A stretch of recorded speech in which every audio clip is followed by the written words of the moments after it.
नमस्कार मित्रांनो, मी DJ Shiv. डायनामाइटचा 21 inches 2200 what आमच्याकडे आहे.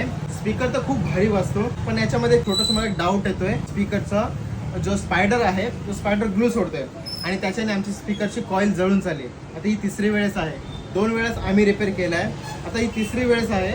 तर आम्ही दरवेळेस आम्ही करतो, तर आता याची पुढची भरपाई कोण करणार. आणि स्पीकर खूप चांगला आहे, मान्य आहे मला, स्पीकर खूप चांगला आहे, पण खराब होत आहे बार बार. आणि याचे नुकसान आम्हाला दरवेळेस 5 ते 10 हजार रुपये आम्हाला दरवेळेस लागत आहेत. तर आता स्पीकर तर खूप भारी आहे, पण याचं असं खराब होत आहे, म्हणून याच्यामुळे तर मला ते स्पीकर आता आवडत नाही आहे.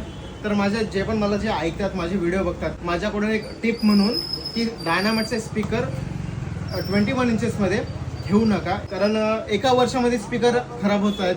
आणि ही तिसरी वेळेस आहे. जर खोटं वाटत असेल तर VS26 नांदेडवाल्याला विचारू शकता, विकी सर्वेदे दादा, त्याला विचारू शकता की आम्ही त्यांच्याकडे स्पीकर घेऊन आलो होतो म्हणतो.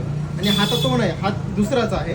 त्याच्या आधी पहिला स्पीकर आम्ही पुण्यामध्ये आलतो, गोडाऊनमध्ये तुमच्या वेअरहाऊसलाच आलतो, तिथे रिपेअर केला आहे. तर आता आमचं असं नुकसान होतं म्हणून तर माझी ते इच्छा होत नाही की आता पुढचे स्पीकर घ्यावा.